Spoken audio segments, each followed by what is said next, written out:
My name is David. I used to work late nights at the convenience store of a gas station out in the middle of nowhere. This was a long time ago, before every place was equipped with the necessary security systems and cameras that monitored every corner of the place. It was not that security was not implemented, it was simply not taken seriously, at least not by the owner of the store. He was cheap and careless, and half the time, it felt as if he didn't even remember anything. We would have the same arguments every night as if it was the first time, as if he had forgotten everything that was said just days before. To be honest, none of this really matters to me, though. The job itself was easy, almost too easy. Most nights, I was the only one there after 11 p.m., alone with the quiet, the dim lighting, and the feeling that the place was a bit too empty. It was just me in there from 11 p.m. to 7:00 the morning, and the place was practically barren of any traffic. Most nights were like this, slow, boring, and stretched out like time itself didn't want to pass. One night, during the week, I was doing what I always did, leaning up against the counter with a magazine, trying to stay awake as the boredom eventually worked its way into knocking me out. It was late, really late. I don't know what time it was. To be honest, after a while, every hour of the night was exactly the same, like the night was just one long, suffocating stretch of nothing. The store was silent.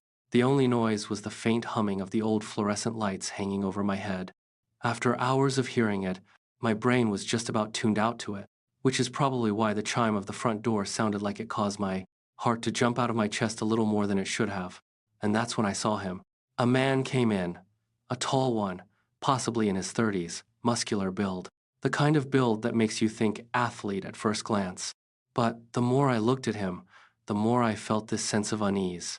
And I can't even describe it well, but I felt it right away. Something was wrong with him. Something unnatural.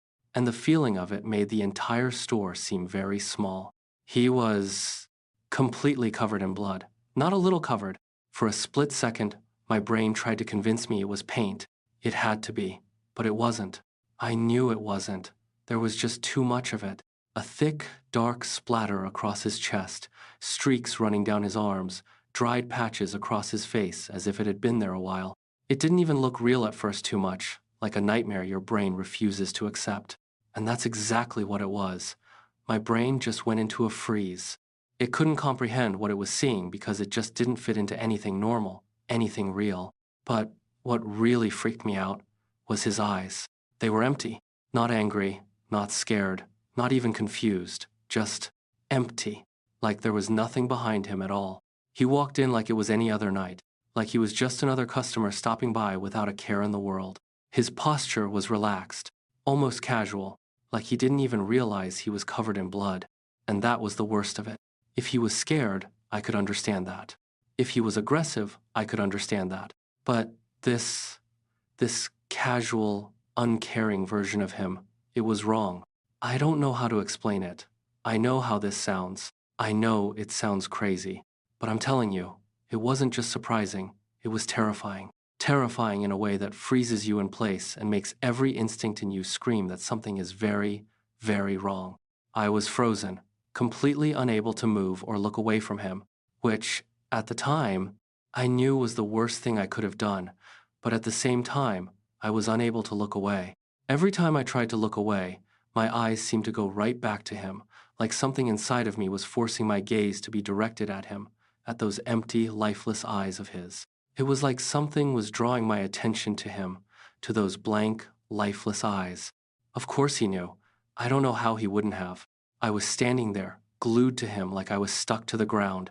I don't know what I thought he'd do, but I know for sure that what he did do wasn't what I'd anticipated.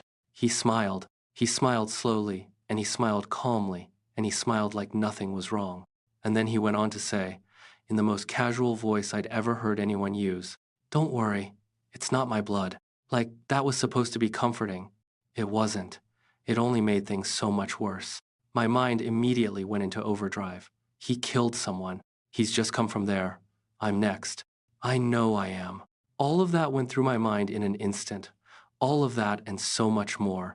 My heart began to pound and my hands grew cold. And for a second there, I thought I was going to freak out on him. But then something else happened. Survival. For some reason, I managed to bring myself back and pretend like nothing was wrong. So I nodded at him. like he had just said something harmless, like we were discussing the weather or the time of day. Then, I looked back down at the magazine in my hands, pretending to read. Although, I couldn't see any of the words. I watched him walk through the aisles as if nothing was wrong, as if he wasn't covered in blood, as if this was just another normal stop in his night. He picked up a few random items and then went back to the counter as if nothing was wrong. To be honest, I wouldn't have stopped him if he decided to just leave the store with the items he picked up. I rung everything up for him and tried to avoid looking at him again as I scanned everything he picked up.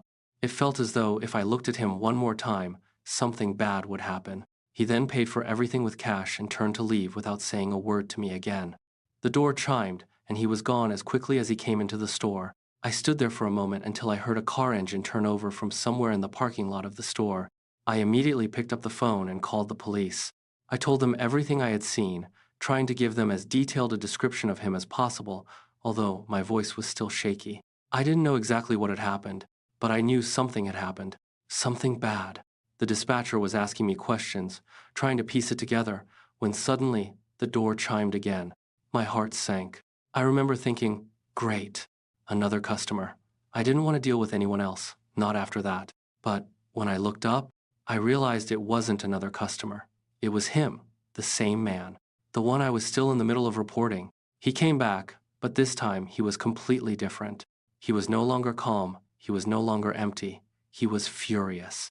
I hung up the phone as fast as I could, but I already knew it was not going to make a difference. He had seen me. Some way, somehow, he had seen everything from outside.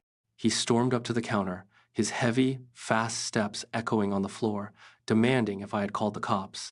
I shook my head, denying it, trying to sound as steady as I could, but he didn't believe me. Not for a second. The situation was escalating very, very quickly. His voice was louder, angrier, full of rage, full of curses, full of threats, full of anger, full of knowing I was lying. I didn't argue back. I just raised my hand slightly, trying to calm him down, trying to show him I was not a threat. But it didn't matter. Nothing I was doing mattered. Those empty eyes I had seen before, they were no longer empty. They were burning with rage. For a moment, I thought he was just going to keep yelling. I thought he was going to try to scare me, intimidate me, and then leave. But I knew what was about to happen, but I knew it just a fraction of a second too late. He didn't walk around the counter. He leapt over it. One minute he was in front of me. The next he was on top of me, slamming me to the ground before I could even begin to defend myself. It all happened so fast, it didn't feel real. In the blink of an eye, his hands were around my throat, squeezing tighter and tighter, cutting off the air, causing panic to explode inside my chest. And in that moment, I was fighting for my life. I truly believed that I was going to die right there on the dirty floor of that store. I'd never been in a fight before, never even close. And this wasn't even a fight. Not really. This was someone trying to kill me. I thrashed around blindly, kicking, scratching, even biting anything just to get this guy to loosen his grip even for a second. I could feel the blood, his or someone else's, smearing across my face, soaking into my clothes, and making everything slick and harder to fight against. We were rolling across the floor, knocking into the shelves, gasping and choking, when pure desperation took over. I screamed at him that I had a gun, that I'd use it. It was a lie completely, but something about the way I said it must have sounded real, because suddenly, he stopped. For a split second, everything stopped. Then he scrambled off me like something had snapped in his head and ran for the door. I just lay there, barely able to breathe, my body shaking uncontrollably, my eyes blurry, listening as the door burst open, then closed. Then the sound of his car racing out of the parking lot and into the night. I didn't move. I couldn't. I just stayed there on the floor, covered in blood that wasn't all mine, trying to make sense of what had just happened. It felt unreal, like a nightmare I hadn't yet woken up from. The police arrived 10 minutes later, but by then, it was already over. One look at me, and they rushed out again to try and find him. But they never did. I never got a call back. Nothing was ever reported on the news. Nothing was ever mentioned. It was as if it never happened at all, like he never even existed. But I know what I saw, and I know, whatever that stuff was, it didn't come from me.